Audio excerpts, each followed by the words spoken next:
Owners News Hour with your host and Executive Director of Gun Owners of America, Larry Pratt. And welcome to this edition of the Gun Owners News Hour. It's a real pleasure to have Rafael Cruz with me today to be able to discuss his book, A Time for Action. It's certainly a memo that I'm afraid a lot of conservative voters didn't get during some of the primaries. Hopefully, the memo is being delivered to more and more, even as we speak, and we shall see. But it's a great call to action for those who are concerned about where our country has been heading. Generally, I guess we could describe it as a moral deterioration. And I guess in its worst form, we end up like Europe where, I don't care, whatever, it's okay, I'm okay, you're okay. And look at the mess they're in. There, but by the grace of God go we, and we're probably not that many years away from the European situation. So, Pastor Rafael Cruz, want to really thank you so much for issuing A Time for Action. It's a very important book, and I hope people are going to be reading it. Thank you, Larry. Great to be with you, and I'm just so great for the work that you at Gun Owners of America do to stress the importance of our Second Amendment rights to keep and bear arms. Well, I know from your own history, having grown up in Cuba, that arguably it could have made a difference dealing with the Batista dictatorship and subsequently the much worse one of Fidel Castro, had people been able to defend themselves, and had there been the militia tradition that we still sort of have in the United States. But that's not the way it was, and as a result, Cuba's been in a mess for a long time. And Larry, when we think about with the passing of Antonin Scalia, how much more critical this issue has become. One of the key decisions that Antonin Scalia wrote the majority opinion on was the Heller case, protecting our Second Amendment rights. My son was instrumental in that defense. That was 1-5-4. But if we look at the minority opinion of those four ultra-liberals in the court, they basically said in their minority opinion that individuals do not have the right to keep and bear arms. They basically said that that was only the collective right of the militia, and it doesn't apply to individuals. That means that if we get one more liberal justice with the same mind, we could all lose our right to keep and bear arms. And I'll tell you what, look at history. Every dictator that has taken away the guns from the population have then used those guns to kill the population by the millions. Stalin did it, Hitler did it, Mao did it, Pol Pot did it, Castro did it, they've all done it. And Obama has been trying for the last 7 years to take our guns away. He has. Thank you for standing in the gap, my brother. Well, I know that you have been very instrumental in protecting that fundamental right for us. Well, we've had the pleasure of working with Senator Ted Cruz on more than one occasion, and you talk about standing in the gap.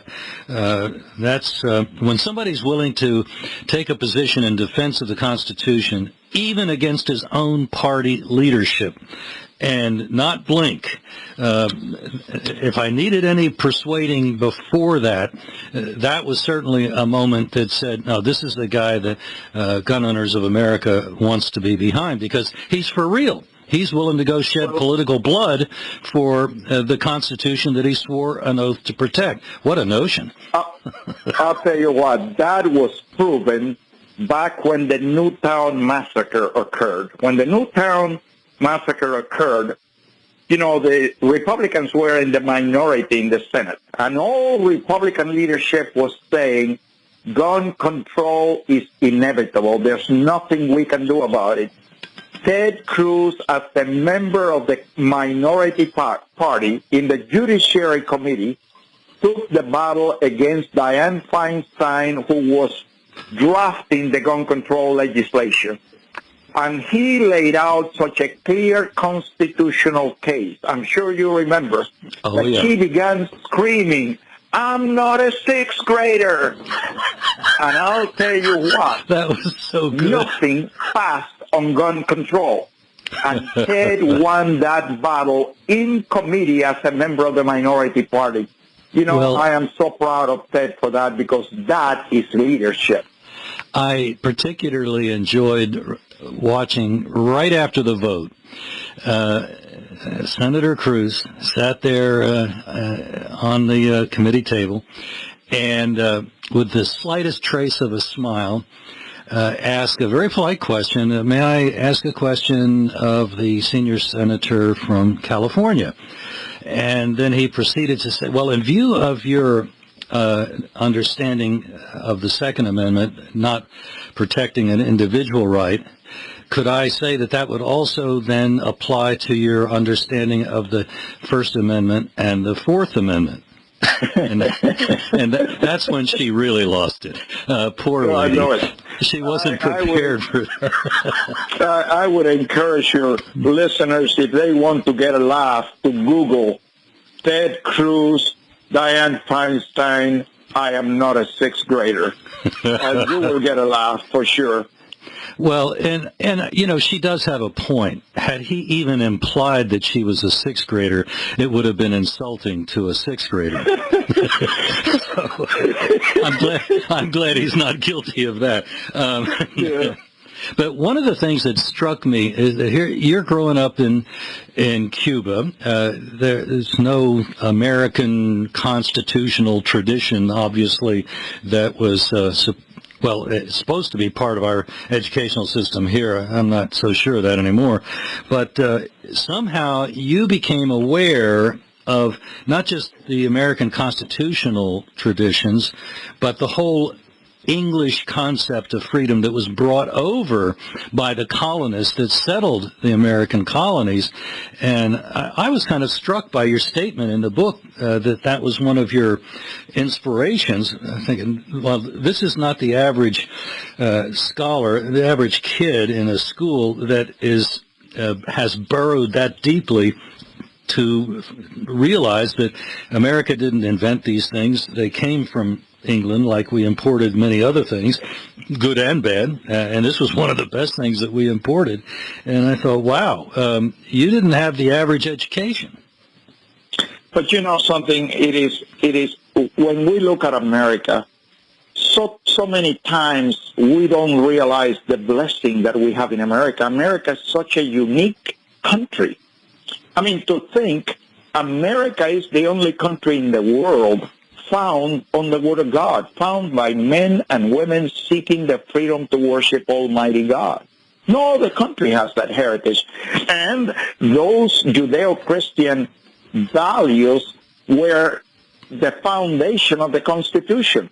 And as a matter of fact, I often talk in pastors' conferences, and I tell them, look, the reason we are a constitutional representative republic and not a democracy, of course democracy does not work, because democracy is really mob rule, it's the rule of the majority, and that means that the minority has no right.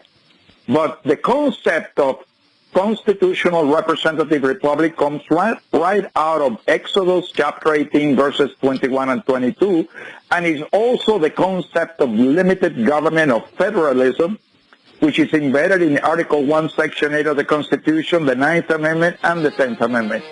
So these people they were seeking for the very, very best system of government, and one that has served us well for over 2 centuries. Yeah, apparently we got tired of using it, and we're heading toward a mess. Let's talk about how we might get out of that mess when we get back, talking with Rafael Cruz, author of A Time for Action. My guest today is Rafael Cruz. He's the author of A Time for Action. And indeed, we have come to a point where we better be acting or else we're going to be acted upon. One of the things that I was kind of struck in your book was the point that Mr. Castro, Fidel Castro, used the very same slogan, hope and change, that our dear leader has used so often. And I thought, wow. And also in the same manner, what he delivered was the total opposite.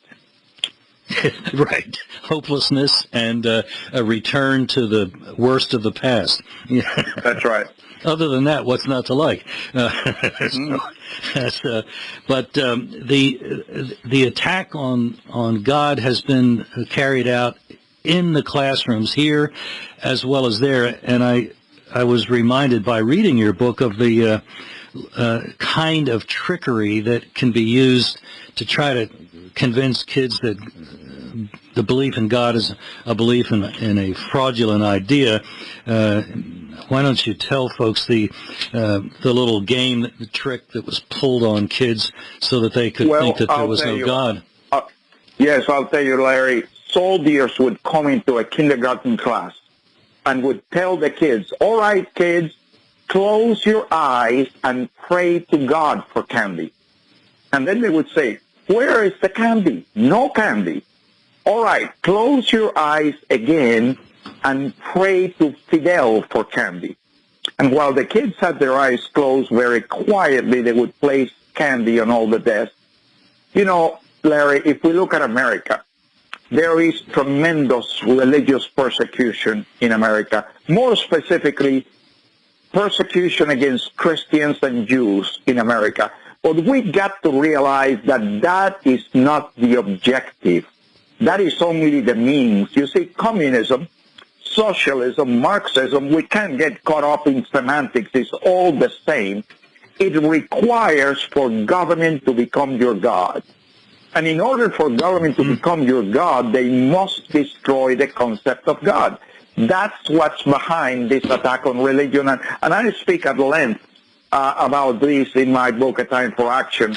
And so we need to realize the attack on religion is to have you not put your trust in God, but put your trust in almighty government and make you dependent upon government. That's really what it's all about. All of us are going to believe in some concept of God. Somebody makes the ultimate decisions about what's right and wrong. And if it's not the God of the Bible, then it will end up being, in the case of Cuba, Fidel Castro and his regime.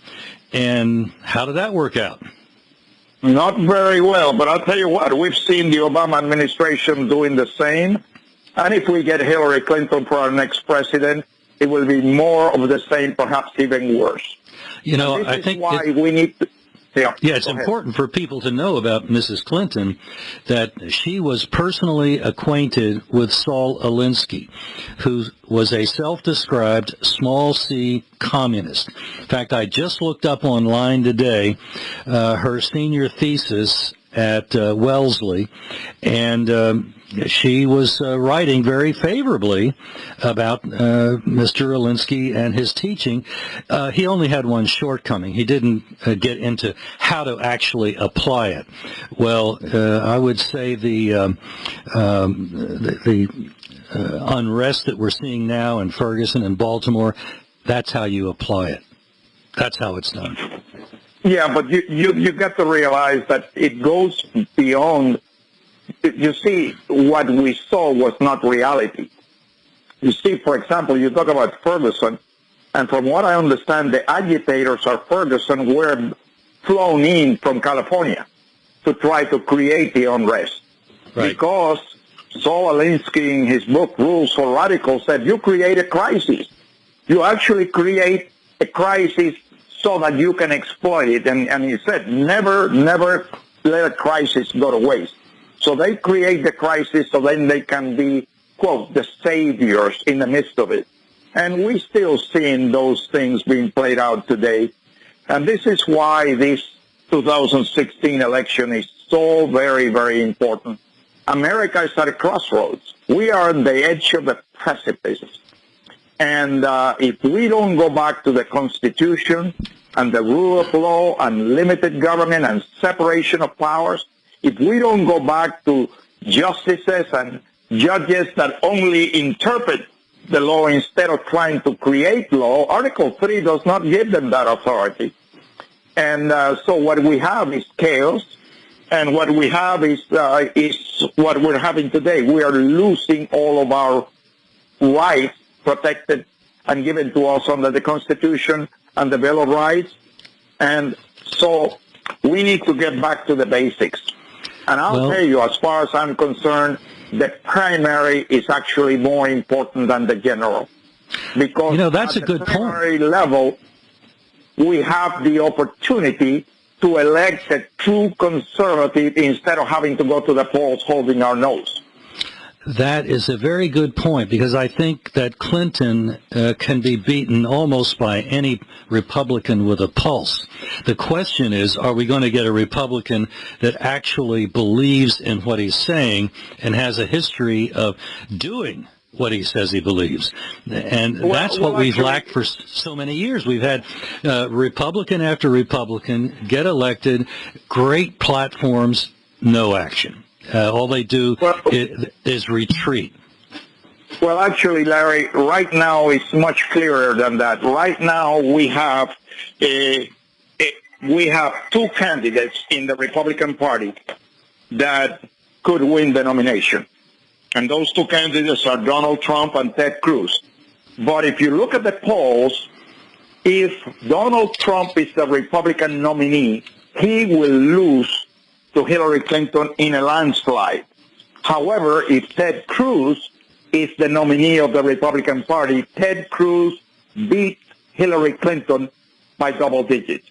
So we only have one choice if we want to make sure that Hillary Clinton is not the next president. And that choice is my son, Senator Ted Cruz. He also is the one that stands on the Constitution and the rule of law and limited government. Unfortunately, too many people are saying, oh, we need a deal maker. No, Larry, we do not need a deal maker. We are in the problems we are today because of all the corrupt deals that are being made behind closed doors at the expense of the American people. We do not need a deal maker. We need a statesman that will stand on the Constitution, the rule of law, that understands that that statesman is to be a servant of we the people. Politicians... I don't think that Donald Trump really gets it. He said he could make deals with Nancy Pelosi and Harry Reid. That's exactly what's gotten us into the mess that we're in. We're going to be back and talk some more with Rafael Cruz. He is the author of A Time for Action. His son, Senator Ted Cruz, is certainly ready for action, and we'll continue this discussion shortly. Welcome back to the Gun Owners News Hour, exploring a wide range of Second Amendment issues. Here's your host, Larry Pratt. My guest today is Rafael Cruz. He is the author of A Time for Action, a book that you can get anywhere. It's happily been published by WorldNet Daily and their affiliate WND Books.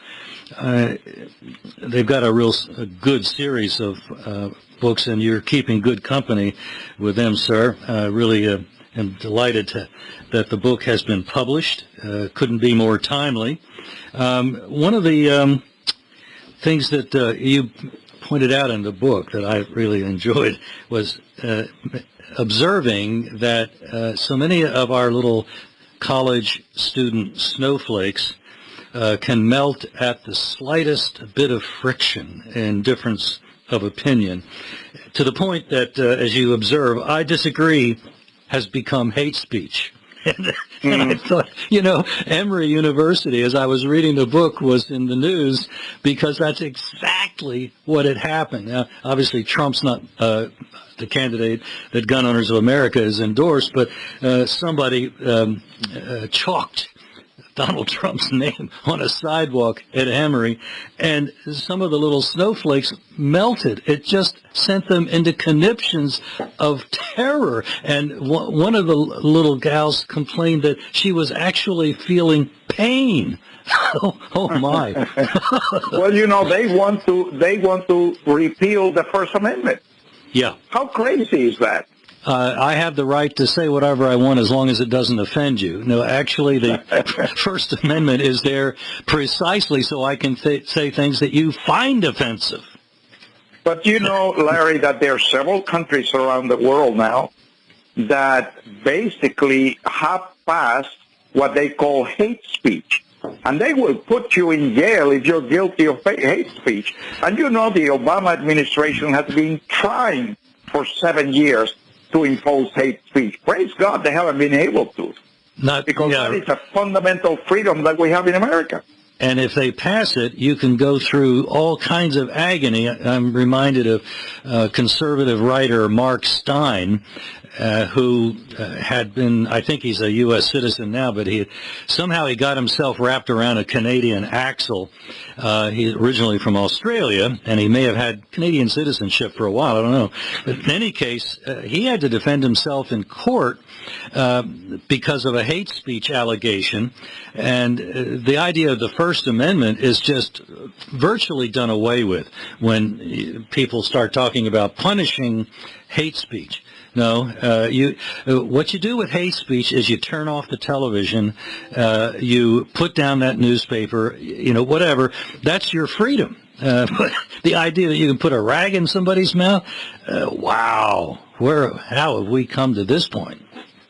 And those of us that have lived in an oppressive dictatorship, and we have seen that muzzle put on people's, and even on the press, to where even journalists are put in jail for expressing an opinion.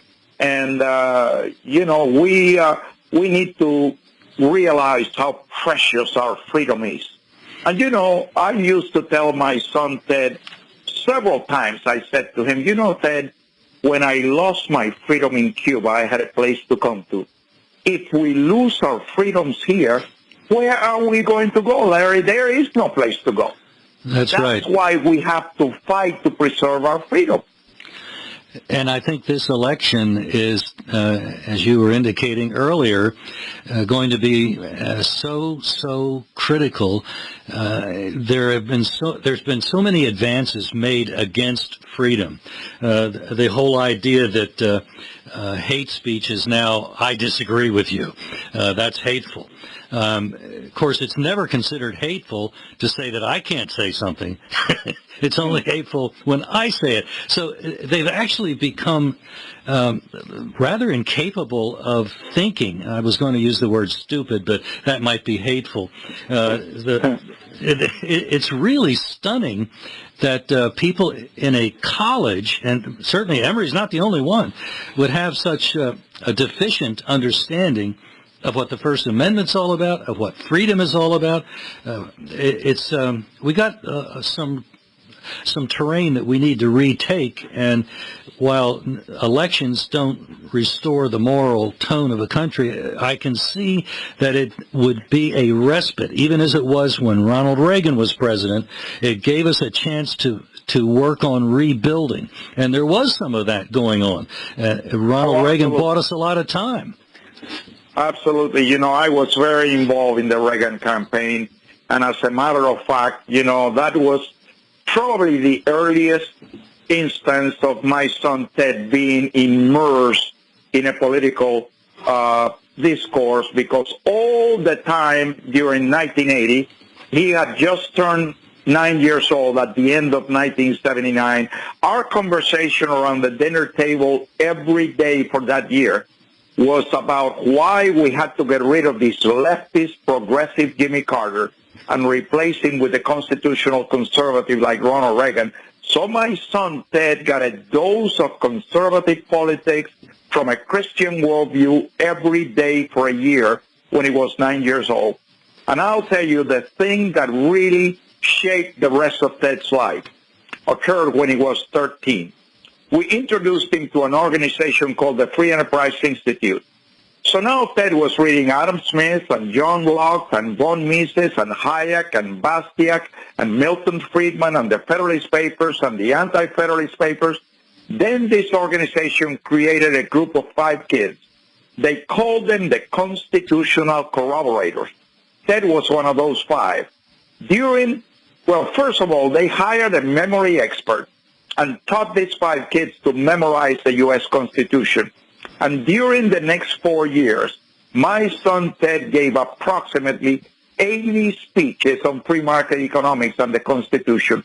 Before Ted left high school, he was passionate about the Constitution, about the Declaration, about free markets, about limited government, about the rule of law. And that passion became like fire in his bones. And the reason I know that my son Ted Cruz will not compromise his principles in Washington is that fire is as alive today as it was over 30 years ago. Well, I saw it myself in those battles that he fought in the Senate. I remember being at a meeting where we were discussing, I believe it was a way to try to stop or slow down implementation of Obamacare, and I heard your son Ted say something that I hadn't heard from hardly any other politician. It had been years and years and years, actually.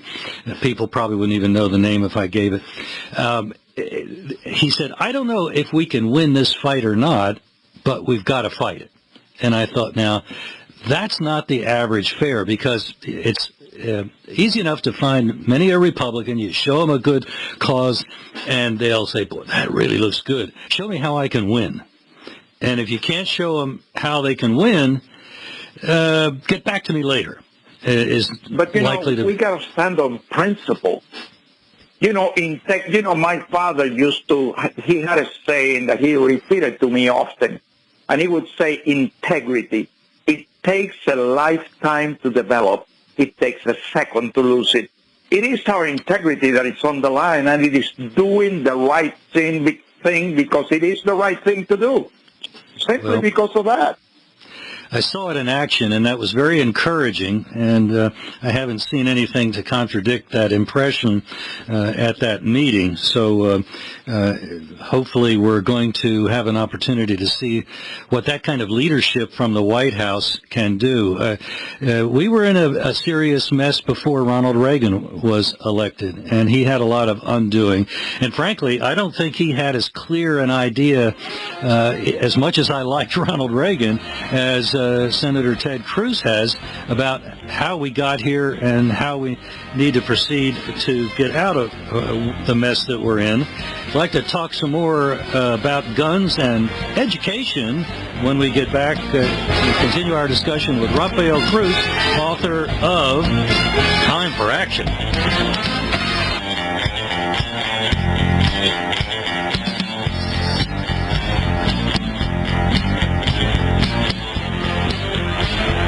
Welcome back to the Gun Owners News Hour, exploring a wide range of Second Amendment issues. Here's your host, Larry Pratt. Well, it's a pleasure to have today as my guest Rafael Cruz, author of A Time for Action. And as everybody, I think, knows by now, his son is a United States Senator from Texas, which was the state of exile for Papa Rafael when he left Cuba. As I recall, you said they admitted you to a university there, and so you became a Texan. Well, that's a pretty good reason. Anyway, in the book, you made a comparison between Houston, perhaps the biggest city in Texas, and in spite of its liberal political establishment, because of state law, people have concealed carry permits and can own all kinds of firearms in Houston. And a city of comparable size is Chicago, where everything I just said about the pro-Second Amendment flavor of Houston is stood on its head. And in Chicago, we dare you to get a concealed carry permit. And in Chicago, we dare you to buy that rifle, et cetera. And in which city would one be safer living? Both are huge cities, and yet Houston has a whole lot less crime than they do in Chicago. Well, gun control does not work. Chicago has one of the strictest gun control laws in America and also one of the highest crime rates. And just look at it this way. If the government tried to take away the guns from the population, only citizens that abide by the law will turn in their guns. Now, many of us would not even do that, but only law-abiding citizens would turn their guns in. That means only criminals would have guns. And even if you took all the guns away, criminals can always find guns. Exactly. Think of a population where only the criminals have guns. You will have anarchy, and it would be unsafe to even step outside the door of your home. One of the encouraging things in this general area of discussion has been for me to see that in Connecticut and in New York, where they passed these draconian gun laws, nevertheless, hardly anybody has obeyed the requirement that people in Connecticut re-register their guns. There's been maybe a 2 to 3% compliance, they think. That's huge, that if in a liberal state such as Connecticut, there is such massive non-compliance with gun control, the people that didn't turn in their Second Amendment firearms in Washington State, and they had an open demonstration carrying these quote-unquote assault weapons in front of the state capitol, with some police even participating with them, then maybe America still has a pulse. Maybe we're still able to carry on. I'm hopeful. Well, as I said before, historically, countries that have taken away the guns have then used those guns against the population. And that's why people are even afraid to let anybody know they own a gun, because they fear that the government's going to come to take the gun away. Exactly. But you know something? If we really think about it, it even goes beyond saying that it is the Second Amendment that gives us a right to keep and bear arms. You know, the Second Amendment says at the end, it says, the right to keep and bear arms shall not be infringed upon. Second Amendment assumes you already have that right, because I believe that right is intrinsic in that unalienable right to life from our Creator. If we have a right to life, we have the right to defend our life and to defend the life of our loved ones. That's why the Second Amendment is so important. We need to... And again, I thank you, Larry, for the great job that Gun Owners of America does to protect that right for us. Well, it's due to our members who support us. We owe them the fact that we can turn the lights on. As a friend of mine is fond of saying, if you can't pay the rent, you can't save the world. And so we're very blessed to have some very staunch and faithful supporters. In the last little bit of time that we have, I wanted to just thank you for having dealt with Common Core, the latest fad in educational theory, which, among other things, really, if it even deals with the Second Amendment, ignores it, trashes it, and celebrates the idea of big government. So, yes, thank you for having... yeah, and you know, Larry, the Common Core is not really about standards. That is just a facade. Common Core is about brainwashing our children with secular humanism, with a socialistic worldview, with values clarification and situational ethics. And the government, the Obama administration, is using rise to the top funds to bribe states and force them to impose Common Core standards. And Common Core is destroying America, is destroying our youth. This is why homeschooling is exploded across America, because so many parents are saying, we do not want our children exposed to the brainwashing of Common Core. As a matter of fact, the latest thing from Common Core is now they're telling parents that they must not help their children with homework. In other words, they don't want parents to deprogram the garbage that they're putting in the minds of the kids. There's just so much that has to be dealt with in the educational system, and it's exciting to me that your son has stated that that's one of his very first objectives, is to use his executive order power as president to clear away that which can be cleared away by executive order, by undoing other executive orders in this area. Well, the wonderful thing is that everything that Obama has done unconstitutionally and unlawful by executive orders can all be rescinded by one executive order on day one of a Ted Cruz presidency, and he will do that. Well, I'm pretty sure he will, because I've seen him in action, and he does do what he says, and that hopefully wouldn't be nearly as challenging as standing tight against the majority leader of your own party on a matter of principle in the United States Senate. In this case, coming off an election victoriously, it would be something that people would be expecting, and the only thing that would be contrary would be those Republicans who have a habit of, once they've won on a wonderful platform, their first response is, oh, that's too controversial, I can't actually do that. And that's where I think we're going to see a pleasant change if there is a President Cruz. He gets it, and he knows that these things need to be addressed. Before we end, I had to chuckle when you were describing I guess you were describing a government to some journalists, and they thought that you were talking about our dear leader. You hadn't named anybody, when actually you were talking about Castro, and they couldn't tell the difference. Imagine. That's right.